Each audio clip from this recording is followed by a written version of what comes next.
Halo, bertemu kembali dengan saya Gracia Pelo di channel Apologetika Inyo Manis. Kali ini saya akan mengangkat tentang sejarah kodifikasi Al-Quran. Di sesi ini, di episode ini, saya hanya membacakan semuanya 100% dari tulisan-tulisan orang Muslim. Saya hanya membacakan dari buku-buku ini atau buku-buku ini, sejarah tentang masa hidupnya Utsman. 100% saya akan menggunakan data-datanya orang Muslim. Saya tidak mengarang-arang cerita.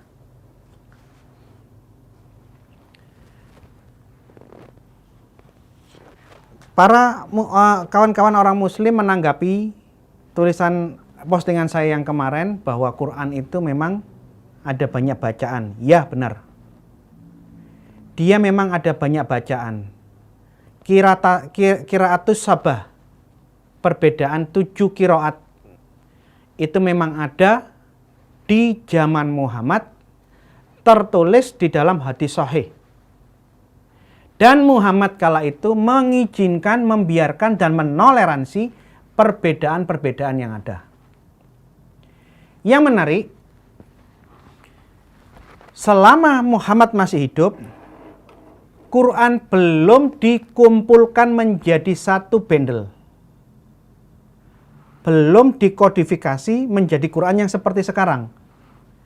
Jadi Quran yang diterima Muhammad, yang katanya dia mendapat wahyu, disampaikan secara lisan, disalin di media seadanya, di kulit onta, pelepah korma, tulang belikat onta, di bahan-bahan yang ada seadanya. Sebagian dihafal dalam ingatan para sahabat. Belum ada susunan Quran dalam satu bundle. Setelah Muhammad meninggal, di dalam sejarahnya Muslim dicatat banyak orang-orang yang menjadi Muslim akhirnya kembali murtad. Dan Khalifah pertama Abu Bakar Siddiq memutuskan semua orang Muslim yang kembali ke agama yang lama, yang keluar dari Islam harus diperangi. Maka terjadilah yang namanya Perang Yamamah. Di dalam Perang Yamamah itu jatuh korban di kedua belah pihak, namun dimenangkan oleh pihaknya Abu Bakar Siddiq. Di hadis yang satu dikatakan ada 70 penghafal Quran yang meninggal, 70 hafiz. Di hadis yang lain ada yang mengatakan 200 penghafal Quran yang meninggal di Perang Yamamah. Yang benar 70 apa 200 itu tidak substansi. Intinya yang mati dari para penghafal Quran cukup banyak. Karena para penghafal Quran banyak yang meninggal, Abu Bakar As-Siddiq, Khalifah pertama, khawatir jangan sampai Quran ini hilang dengan matinya orang-orang yang menghafalkan Al-Quran. Akhirnya Abu Bakar As-Siddiq memanggil sahabat Muhammad yang masih muda, Sa'id bin Thabit. Dipanggil sama Abu Bakar As-Siddiq. Wahai Sa'id, aku memerintahkan kepadamu untuk mengumpulkan semua Al-Quran menjadi satu mushaf. Sa'id bin Thabit menjawab Abu Bakar As-Siddiq, wahai Amirul Mukmin, mengapa engkau memerintahkan kepadaku melakukan apa yang tidak diperintahkan oleh nabinya, yang tidak diperintahkan Muhammad? Perintahmu bukan firman Allah, tidak ada perintah di dalam Quran yang mengharuskan menyusun Quran dalam satu bundle. Kedua, tidak pernah ada instruksi dari mulut Muhammad bahwa Quran harus dibukukan menjadi satu bundle. Abu Bakar As-Siddiq mengatakan, kerjakanlah Sa'id, ini adalah perbuatan baik. Begitu dia didesak, Sa'id bin Thabit menjawab untuk yang kedua kali. Dia bilang sama Abu Bakar As-Siddiq, wahai Amirul Mukmin, jika engkau suruh saya memindahkan gunung, saya gali, saya pindahkan ke sebelah sini sehingga gunungnya berpindah dari sebelah sini ke sini, dari sana ke sini. Ini jauh lebih mudah daripada saya harus mengumpulkan Al-Quran yang tercerai-berai di ingatan-ingatan para sahabat di berbagai tempat. Ini jawabannya Sa'id bin Tsabit untuk yang kedua kali. Kalau kita baca hadis, jawaban Sa'id yang kedua kali ini menunjukkan apa? Apakah Al-Quran itu sesuatu yang proses penyalinannya gampang? Tidak. Itu bukan pekerjaan yang sepele, yang gampang. Kalau didoktrinkan bahwa semua penghafal Al-Quran itu hafal sampai titik koma ini gaya bahasa ya Pak, Bu. Bukan, saya tahu di dalam Quran tidak ada titik, tidak ada koma, tidak ada huruf besar. Saya menggunakan hafal sampai titik koma itu maksudnya hafal sampai yang sekecil-kecilnya. Ini gaya bahasa. Bukan saya tidak tahu bahasa Arab. Kalau ada yang mengatakan bahwa para penghafal Quran ini hafal sampai titik koma, satu ayat yang hilang aja bisa ketahuan dengan cepat. Proses pembuatan Al-Quran tidak seperti yang dibilang sama Sa'id bin Tsabit. Tinggal duduk 2-3 orang, kamu ngomong. Yang satu nyalin. Capek, gantian ngomong. Maka Quran bisa dikerjakan dalam waktu yang singkat. Asumsinya apa? Semua hafal sampai titik koma. Lah, jawabannya Sa'id bin Tsabit apa? Apakah menyusun kembali Quran dalam satu bundle pekerjaan yang gampang? Dia bilang apa? Kalau kamu suruh saya pindahkan gunung dari sini ke sebelah situ, itu masih jauh lebih mudah daripada saya harus mengumpulkan Al-Quran yang tercerai-berai. Jadi, kalau kita baca hadis, nuansa bahwa mengumpulkan Al-Quran itu bukan pekerjaan yang gampang. Mendengar jawaban Sa'id bin Tsabit yang kedua kali, Abu Bakar mengucapkan kalimat yang sama. Sudahlah Sa'id, kerjakanlah. Ini pekerjaan yang baik. Setelah Abu Bakar mendesak berkali-kali, akhirnya Sa'id bin Tsabit, oke, saya akan kerjakan seperti perintahmu. Sejak saat itu Sa'id pergi ke orang-orang yang hafal Quran. Dia salin, dia lihat, perbandingkan dengan Quran-Quran yang sudah ada di mushafnya Aisyah yang lain-lain, dan mulailah Sa'id bin Tsabit menyalin Al-Quran dan mengkodifikasikannya menjadi satu bundle. Proses pembukuan yang dilakukan oleh Sa'id belum selesai, Abu Bakar As-Siddiq meninggal. Karena dia memang sudah tua. Setelah Abu Bakar meninggal, pekerjaannya Sa'id bin Tsabit yang separuh jalan ini dihentikan. Dan apa yang dia kerjakan dititipkan ke Hafsah binti Umar, salah satu istri Muhammad, disimpan di situ. Tidak berapa lama kemudian Umar bin Khattab meninggal pula, dibunuh, dan kepemimpinan Islam digantikan oleh Utsman bin Affan. Nah, saya minta semua orang Muslim cari buku-buku tentang biografinya para khalifah. Mau pakai Imam As-Suyuti, Thariq Al-Khulafa ada, Muhammad Hussein Haikal juga menulis. Dan banyak yang menulis tentang Utsman bin Affan. Di semua biografi atau catatan sejarah tentang Utsman, tercatat di zaman Utsman melakukan ekspansi, memperluas wilayah kerajaan Islam. Dia panggil Panglima Laskar Muslim Hudzaifah untuk menaklukkan perbatasan Rusia, Azerbaijan, Ukraina ditaklukkan supaya masuk menjadi wilayah kekaisaran kekhalifahan Islam. Hudzaifah memimpin bala tentara Muslim keluar dari Madinah Makkah menuju ke Syria. Sampai di Syam, dia mendengarkan orang-orang Muslim di Syria berdebat cekcok mengenai bacaan Qur'annya ini seperti itu, bacaannya orang Muslim yang lain kok beda-beda. Dia kaget loh, Qur'annya kok nggak sama. Dia tinggalkan Syam, karena memang dia harus pergi ke dekat perbatasan Rusia. Dia keluar dengan bala tentaranya menuju singgah di Irak sebelum ke Ukraina, Azerbaijan, perbatasan Rusia. Dia singgah di Kufa yang waktu itu sudah masuk menjadi wilayah Islam. Sesampainya dia di Irak, di kota Kufa, dia dengarkan orang Muslim berantem juga di sana.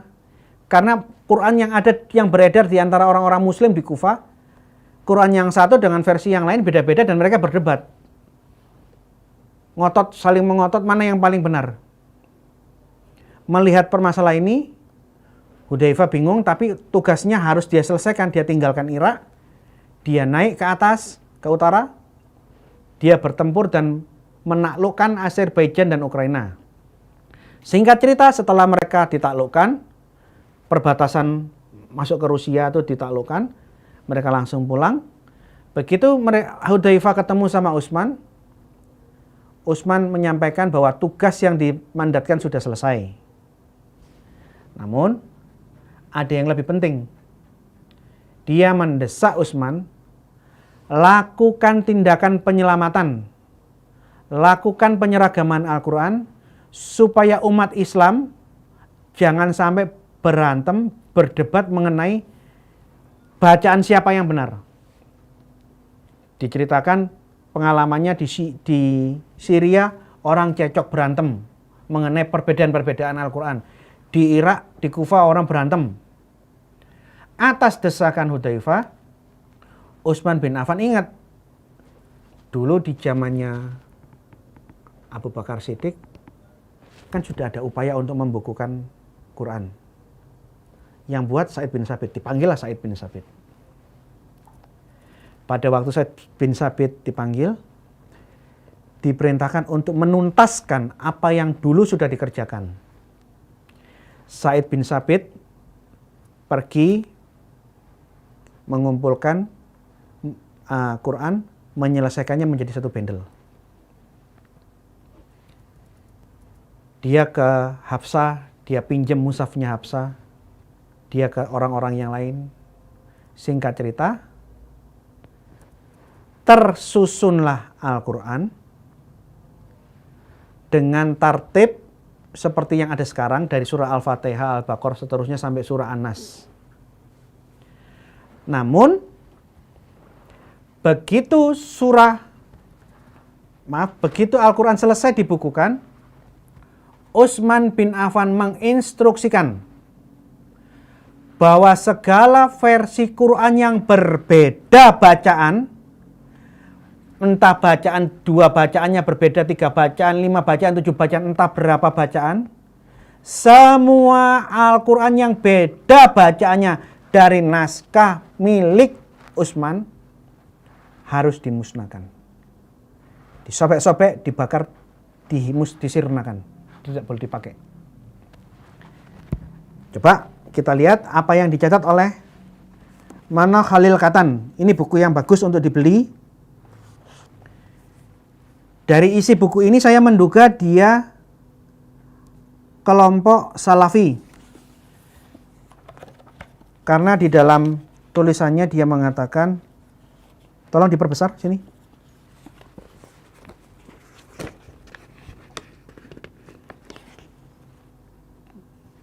Di dalam bab ketiga, terus diperbesar, dia mengatakan bahwa ilmu kalam adalah ilmu sesat. Kesesatan ilmu kalam. Jikalau dia menulis, dia berpandangan bahwa ilmu kalam adalah ilmu yang sesat, bid'ah, saya menduga kemungkinan besar penulis ini Islam golongan Salafi. Tolong ambilkan yang kamus bid'ah yang hijau.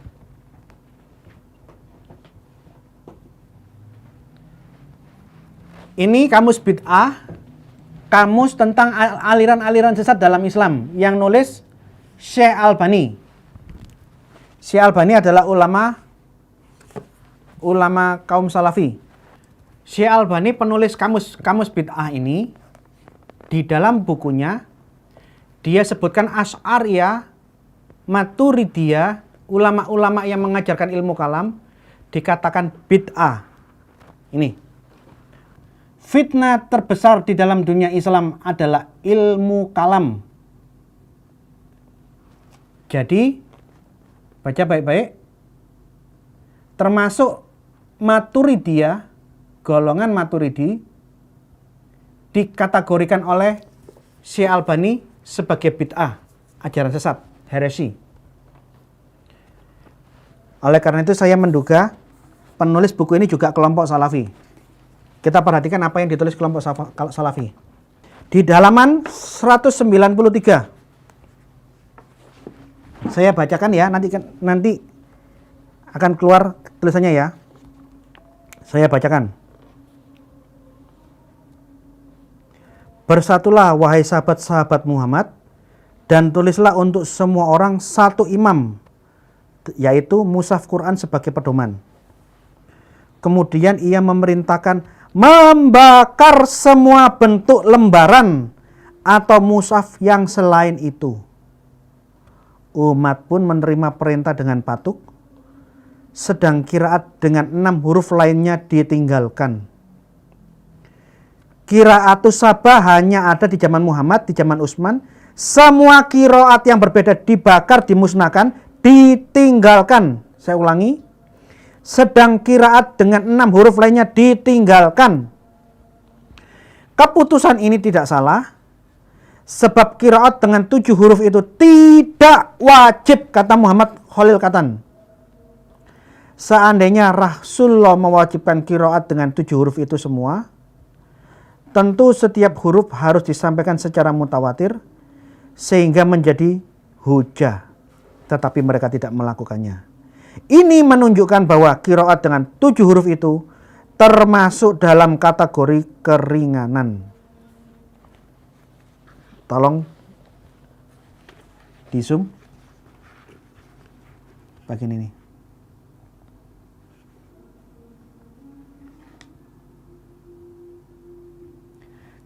Qiraatus sabah tidak diberlakukan di zaman Utsman.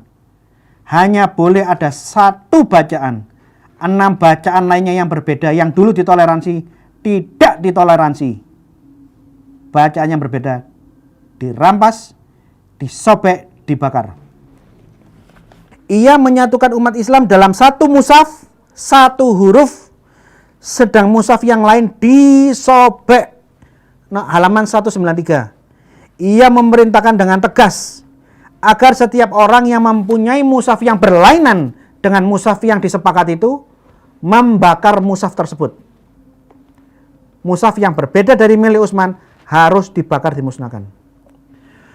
Umat pun mendukungnya dengan taat dan mereka melihat bahwa dengan begitu Utsman telah bertindak sesuai dengan petunjuk dan sangat bijaksana. Maka umat meninggalkan qiraat dengan 6 huruf lainnya sesuai dengan permintaan pemimpin yang adil itu sebagai bukti ketaatan umat kepadanya dan karena pertimbangan demi kebaikan mereka dan generasi sesudahnya. Dengan demikian segala qiraat yang lain sudah dimusnahkan dan bekas-bekasnya juga sudah tidak ada. Dimusnahkan. Jadi kalau sampai ada yang mengatakan qiraatus sabah terus diberlakukan di zaman Utsman, diberlakukan di zaman sekarang, saya katakan itu tidak sesuai sejarah. Utsman berusaha menyatukan bacaan dengan konsekuensi bacanya berbeda, dimusnahkan, tapi usahanya gagal. Kalau yang ditulis sama mana Khalil Katan Anda tidak percaya karena ini golongan yang anti ilmu kalam, anti asyariah, golongan asyariah, golongan Maturidiyah dia tolak, mengatakan ilmu kalam sesat. Kita buka tulisan buku ini ya. Rekonstruksi sejarah Al-Quran. Tulisannya Taufik Adnan Amal. Kata pengantarnya Profesor Quraisy Shihab. Dari nama-nama penulis, saya menduga dia golongan Sunni, dia Nahdlatul Ulama. Kita lihat apa yang ditulis oleh orang-orang Sunni dari Taufik Adnan Amal.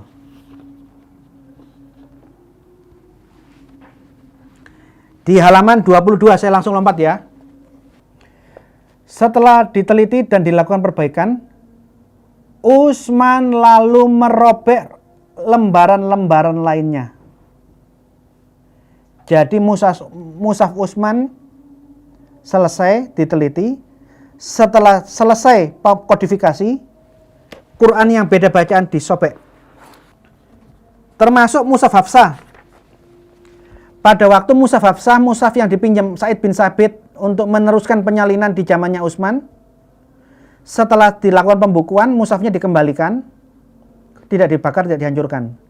Namun setelah Hafsah meninggal, khalifah berikutnya menyuruh mengambil mushaf Hafsah, Quran primer, Quran Hafsah punyanya istri Nabi, disobek-sobek dan dibakar. Jadi ada upaya penghilangan barang bukti. Semua Quran yang beda bacaannya, beda teksnya, yang berbeda dari versinya Utsman harus dimusnahkan. Jadi Salafi sudah, buku tulisannya Nahdlatul Ulama sudah, sekarang kita lihat M. Hadi Ma'rifat. Saya tidak tahu ini golongan apa ya, kemungkinan ini dugaan saya. Kalau saya keliru saya minta maaf. Saya duga ini orang Syiah. Kalau salah menduga kan tidak masalah kan? Namanya juga menduga. Ini catatan dalam M. Hadi Ma'rifat. Hudzaifah menemui banyak perbedaan-perbedaan bacaan di Syria dan Irak. Dan dia meminta Utsman tolong satukan bacaan supaya jangan sampai ada pertikaian dan perpecahan di antara umat Islam. Anda bisa saksikan di layar nanti ya. Mari kita lihat apa yang ditulis M. Hadi Ma'rifat di halaman 167. Tahapan penyatuan mushaf. Dia sebutkan ada beberapa tahapan, yaitu mengumpulkan sumber-sumber yang tersebar sebagai naskah awal satu mushaf, kemudian mengkoreksi, mencocokkan satu mushaf dengan yang lainnya. Apakah salinan ini sudah otentik apa belum? Kemudian apa? Mengumpulkan mushaf-mushaf atau lembaran-lembaran sebagai catatan Quran dari semua negara Islam, kemudian menghapus dan menyirnakan semua catatan-catatan Quran yang ada di wilayah kekhalifahan Islam di semua negara-negara Islam yang sudah mereka taklukkan, diambil, dihapus, disirnakan. Utsman mengharuskan semua muslim membaca mushaf yang dikumpulkan, mengharuskan semua membaca mushaf yang sudah dikumpulkan dan melarang mereka berpedoman kepada mushaf-mushaf dan bacaan yang lain. Jadi Quran-Quran yang ada yang berbeda dihapus, disirnakan, dimusnahkan, dan mewajibkan membaca Quran versi miliknya. Versi yang berbeda dilarang dipakai. Tidak boleh ada perbedaan bacaan, tidak boleh ada perbedaan versi Quran di zaman Utsman. Semua Quran yang berbeda disirnakan, dimusnahkan. Ini baca. Dalam tahap pengumpulan mushaf-mushaf dan penghapusannya, Utsman mengutus beberapa orang ke berbagai negeri dan mengumpulkan mushaf-mushaf serta lembaran-lembaran yang di dalamnya tercantum Al-Quran, kemudian membakarnya. Jadi ada upaya penghilangan barang bukti. Anda mau baca buku biografinya Utsman pun sama. Utsman memerintahkan Quran yang berbeda dibakar. Hanya boleh versi miliknya sendiri. Versi miliknya sendiri harus disalin dan bacaan versinya yang harus diajarkan. Yang lain tidak boleh diajarkan dan harus dibakar, dimusnahkan. Anda mau baca bukunya sejarah Thoriq al-Khulafa, sejarah para khalifah-khalifah sama. Semua dibakar. Saya tidak tahu berapa jumlah total yang pasti dari Quran yang dimusnahkan, yang disirnakan, yang dibakar, yang dilenyapkan di zaman Utsman, saya tidak tahu. Karena memang tidak ada catatan tentang jumlahnya. Tapi saya cuma menduga kemungkinan lembaran-lembaran mushaf-mushaf yang disapu bersih, dimusnahkan, disirnakan, dirobek-robek, dibakar di zaman Utsman itu ribuan. Karena Utsman tidak memimpin satu kecamatan, dia tidak memimpin satu provinsi, dia bukan memimpin satu kota. Wilayah Utsman itu satu imperium, satu kekaisaran, satu kekhalifahan. Mulai dari Afrika Utara, Mesir, Palestina, Yordania, Arab Saudi, Yaman, Qatar, Bahrain, Iran, Irak, sampai Azerbaijan. Satu kekaisaran. Saya duga itu sangat banyak. Permasalahannya, kenapa harus dibakar? Rata-rata buku-buku Muslim mengatakan itu hanya perbedaan bacaan. Itu bukan hal yang terlalu substansi deh. Orang Quran dibakar ya, orang hanya Quran toh, dibakar, disobek hanya untuk apa? Untuk menyamakan bacaan. Kan Quran aja, ini kan beda-beda, dibakar aja enggak apa-apa. Itu jawaban-jawaban yang saya lihat ada di dalam buku-buku ini. Terus terang saya geleng-geleng dan saya merasa aneh. Orang Muslim membakari, menyobek-nyobek Qurannya di zaman Utsman dianggap hal yang biasa. Bagi saya itu aneh. Kedua, kalau alasannya pembakaran itu hanya untuk penyeragaman bacaan, hanya karena ada perbedaan bacaan, ini lebih aneh lagi. Seperti yang saya pernah sampaikan di dalam episode yang lalu, kalau perbedaan bacaan itu hurufnya harus sama. Hanya karena di saat itu belum ada titik konsonan, titik pembeda konsonan, maka orang bisa membacanya keliru-keliru. Tak T dibaca B, B dibaca N dibaca Y, tak dibaca ba, nun. Ini kan hurufnya sama semua. Kalau perbedaan bacaan, Quran di Madinah, hurufnya, tulisannya, itu mutlak sama 100% dengan Quran yang ada di Mekah. Huruf Quran yang ada di Mekah harus mutlak sama persis dengan Quran yang ada di Mesir. Sama dengan di Syam, Syria, sama dengan yang di Irak. Hanya orang bisa kebalik, membaca tak dengan ya, membaca ba dengan nun. Tapi tulisannya semua harus sama. Ini yang namanya perbedaan bacaan. Perbedaan bacaan menunjukkan bahwa versi-versi Quran yang ada, mushaf-mushaf yang ada, tulisannya harus sama seperti di fotokopi. Karena tidak ada titik-titik pembeda konsonan, orang bisa keliru membaca.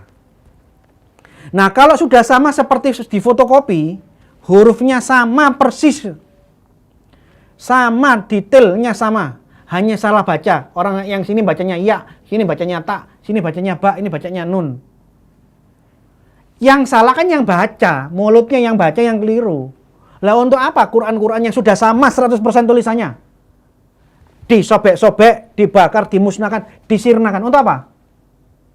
Ini yang kadang-kadang kalau kita baca sejarah, ada hal-hal yang mengganggu nalar.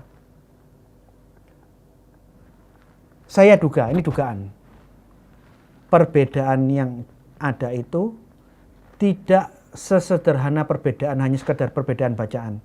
Kalau beda bacaan, sekali lagi kalau beda bacaan, teksnya harus sama persis antara negara, antar kota, antar provinsi harus sama semua. Hanya yang baca bisa keliru-keliru.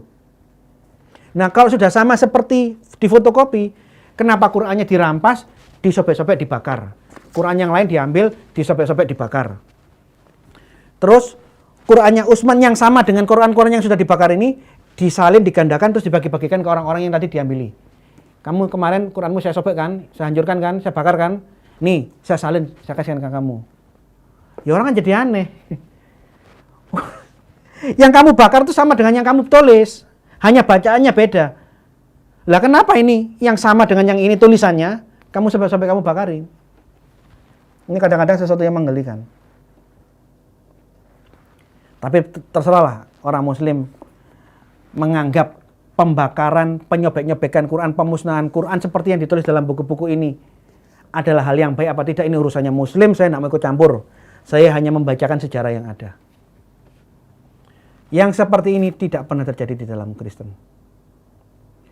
Kristen menyimpan, mempertahankan Alkitabnya dengan cara apapun. Dirampasi tentara Roma kafir, yang lain menyalin.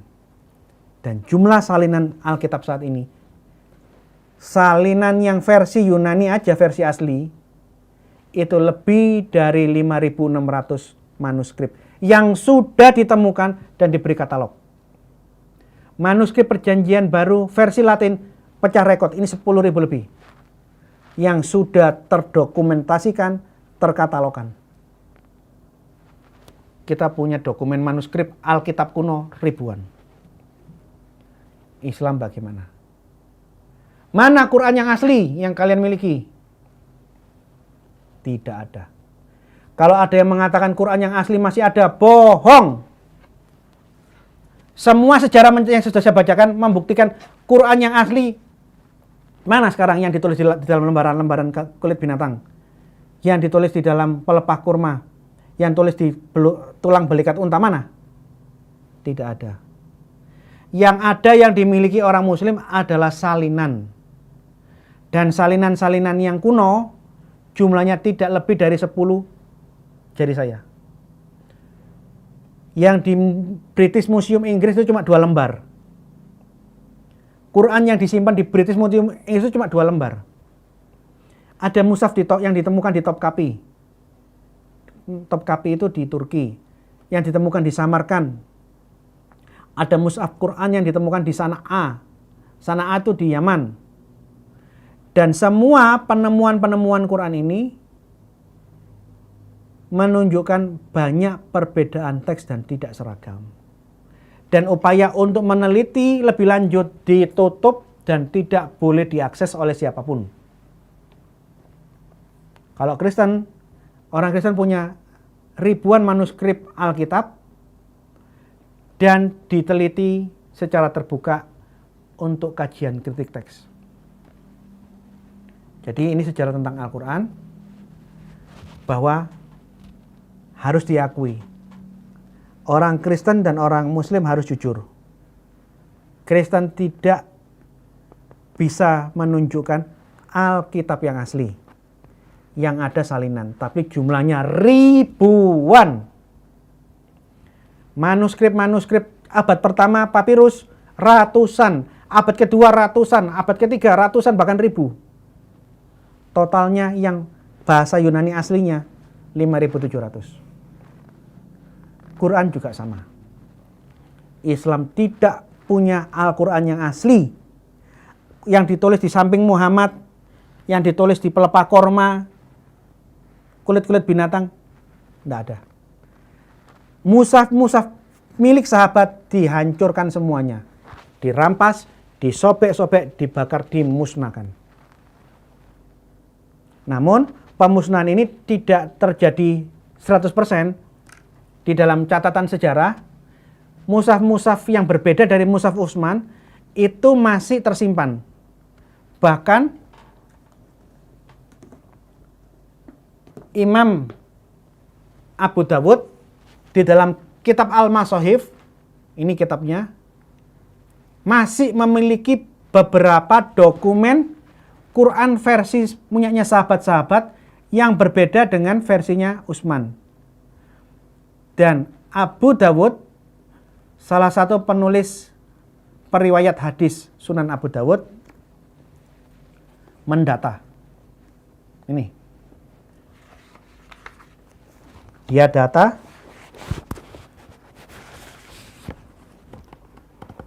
di surah keempat, versinya Utsman bunyinya seperti ini. Di versi Quran mushafnya sahabat apa? Ini. Bunyinya beda. Ini loh.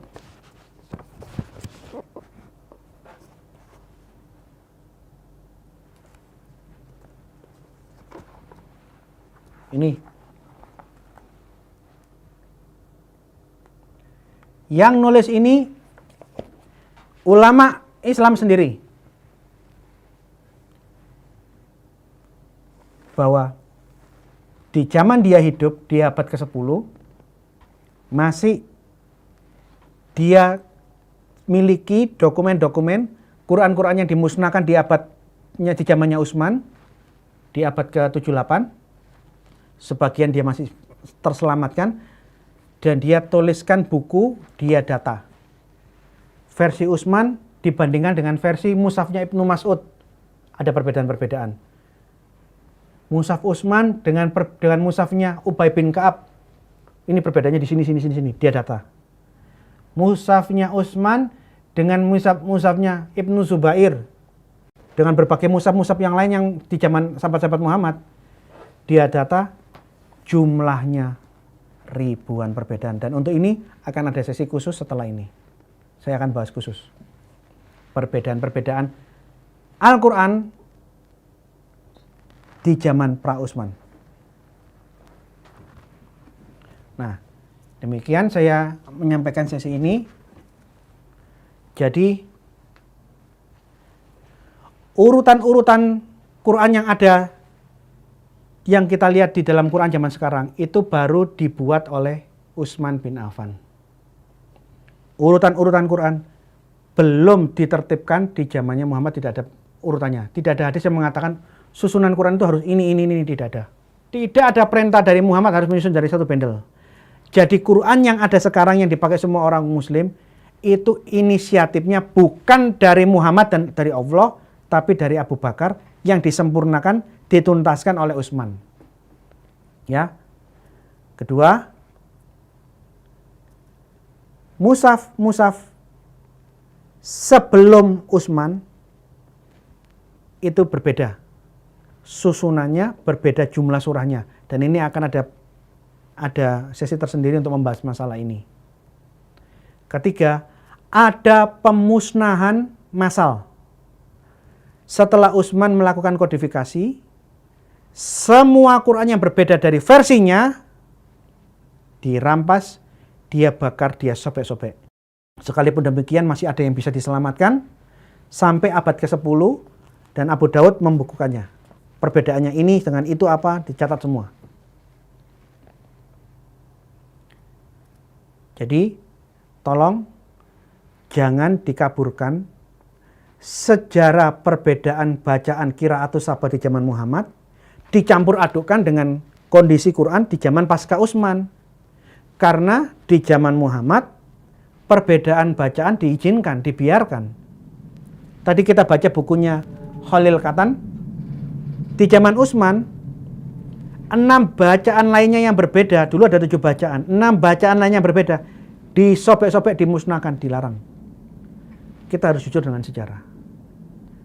Artinya apa? Upaya penyeragaman sampai membakari semua Quran-Quran yang ada di seluruh kekaisaran Islam, dibakar, disobek-sobek. Harus pakai satu versi, satu bacaan. Ternyata setelah disalin dari generasi ke generasi sampai hari ini, kita bisa saksikan Quran masing-masing negara beda versi yang satu dengan yang lain. Beda bacaannya, beda tulisan. Dan kita harus jujur. Saya tidak menghina. Saya hanya membacakan dan menunjukkan ini perbedaannya di sini. Mengenai tafsirnya itu urusan kalian, bukan urusan saya. Terima kasih, Tuhan memberkati. Ayo berapologetika dan ikuti terus channel Inyo Manis, channel Apologetika Gracia Pilo. Terima kasih.